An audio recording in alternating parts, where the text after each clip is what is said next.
សង្ក្រាននៅកូរ៉េនៅតំបន់នូនសានហើយបងប្អូនទស្សនាវីដេអូកុំភ្លេចជួយ Subscribe Channel YouTube ខ្ញុំម្នាក់មួយផងនៅលើអេក្រង់នឹងស្រេចបងប្អូនហើយកុំភ្លេចជួយ Share ចែកម្លែកម្នាក់មួយផងហើយមនុស្សមកច្រើនបងប្អូនវគ្គនេះវគ្គរមនេះវីដេអូវគ្គ2នេះមើលមនុស្សមកតើពេញណែនៅនោះមនុស្សមានឆាកទុចមួយហើយបាសនៅអត់សូវលឺសោះបាសដាក់បាសធំមកមិនលឺខ្លាំងបាសទូចមួយ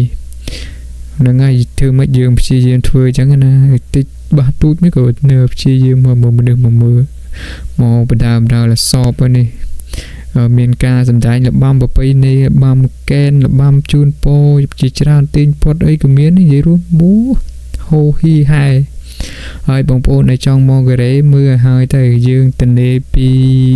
ការងារថ្ងៃអាទិត្យឡើងយើងមកជួបជុំគ្នាយើងមកធ្វើកម្មវិធីយូរបានដើរលេងម្ដងនេះបងប្អូនមិនមែនចិត្តដើររហូតទេណាមានពេលណាដើររហូតទេយើងធ្វើការពីច័ន្ទដល់សុក្រថ្ងៃសៅរ៍ទឹកសម្រាប់អញ្ចឹងយើងឆ្លៀតពេលមួយថ្ងៃមកមើលគេមើលឯងអញ្ចឹងណាបងប្អូននៅផ្ទះពេលមិនកើតទេនៅផ្ទះពេលនឹកផ្ទះយើងមើលចេះមកយើងរំសាយការនឹកផ្ទះអញ្ចឹងណាអូពូឡើងដល់កូនវាយស្គរបាសទៅចាក់វាយស្គររំដាសិនមកអែមអូនេះហើយមុំនឿបងប្អូនខ្ញុំចាប់ប្លង់នេះឲ្យមើលមនុស្សដល់កឲ្យលងណែនហ្មងណាមនុស្សចូលដល់10000នេះឲ្យនេះហើយនៅគ្នាប៉ាំសៅពេញតួខ្ញុំប៉ាត់ឡើងតួដែរអូឡើងស្មោមអូម្នាក់អូដល់កខ្ញុំអត់ហ៊ានដាក់សលេងស៊ីនចូលទេខ្លាចជាប់ copyright ចាប់ copyright សាហាវហើយបងប្អូនកុំភ្លេចជួយ share ចែករំលែកម្នាក់មួយផងហើយកុំភ្លេចជួយ follow page ហើយនិង subscribe channel YouTube ដើម្បីទទួលបានវីដេអូថ្មីទៀតចឹងណាបងប្អូននេះមើលនេះអូមនុស្សដល់កណែនហ្មងនេះណែនតាប់ហើយបងប្អូនមកពីតំបន់ផ្សេងហ្នឹងឃើញវីដេអូនេះកុំភ្លេចជួយ share ឃើញរូបខ្លួនឯង share ហើយទៅ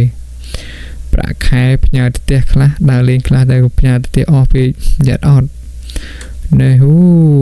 ទៅដល់ណាក៏ខ្មែរដែរបងប្អូនជុំគ្នាហើយសួរថាខ្មែរឃើញតែធ្វើកម្មវិធីរហូតចឹងជនជាតិផ្សេងគេធ្វើអត់ជនជាតិផ្សេងក៏គេធ្វើដែរបងប្អូនថៃក៏គេធ្វើសង្ក្រានដែរមីយ៉ាន់ម៉ាក៏គេធ្វើកម្មវិធីដែរក៏ប៉ុន្តែមីយ៉ាន់ម៉ាដោយសារឆ្នាំនេះជួបក្រុមជួយដៃឬចឹងហើយគេអត់ធ្វើទេ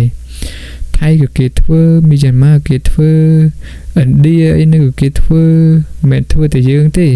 យើងនៅកូរ៉េដឹងថាគេធ្វើគ្រប់ជាតិសាសន៍ចឹងមនុស្សអូដល់ក៏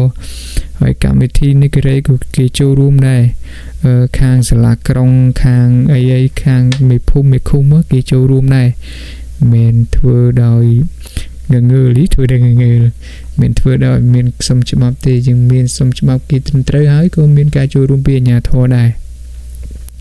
គេជួយសម្រួលចឹងណាកូរ៉េគេសកម្មគេជួយយើងណាកូរ៉េគេប្រទេសគេសេរី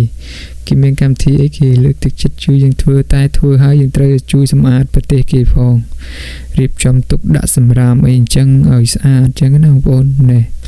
ហើយស្តង់លក់អីវ៉ាន់នេះច្រើនណាស់ស្តង់ម្ហូបអីគេមានដែរត្រូវការម្ហូបអីម្ហូបដែលបងប្អូនខ្មែរយើងយកមកពីខ្មែរយកមកលក់ណាចង់បានអីហូបនឹងទឹកអំពៅសមគ្រួចចង្រិតអូមិនខ្វះតែលុយធ្វើការយកលុយចាយខ្លះបងប្អូននេះអូយសបាយនៅខ្មែរសបាយនៅកូរ៉េក៏សបាយហឹកខែមកទៅដល់ណាក៏ហឹកខែដែរហ្នឹងហើយអរគុណបងប្អូនសម្រាប់ការទស្សនាវីដេអូកុំភ្លេចជួយ share ចែករំលែកនេះមនុស្សណែនមនុស្សផែខ្ញុំប៉ានប្រហែលមើលតែផែជាខ្ទង់មើលនេះហើយនៅក្នុងវងក៏ច្រើននៅតាមមាត់ទឹកតាមក្រាតង់តាមវាស្មៅតាមសួនតាមក្រោមស្ពានអីក៏ច្រើនដែរមនុស្សនេះអត់ទាន់ចូលអស់ក្នុងវងទេនៅតាមក្រៅទៀតតាមវាស្មៅអីមួយកណូទៀតបុជុំគ្នាអស់ទៀតរកកន្លែងដាក់គ្មានណែនហ្មងបងប្អូនហើយអរគុណបងប្អូនជួបគ្នានៅវីដេអូក្រោយកុំភ្លេចជួយ share ចែករំលែកម្នាក់មួយផងបាយបាយ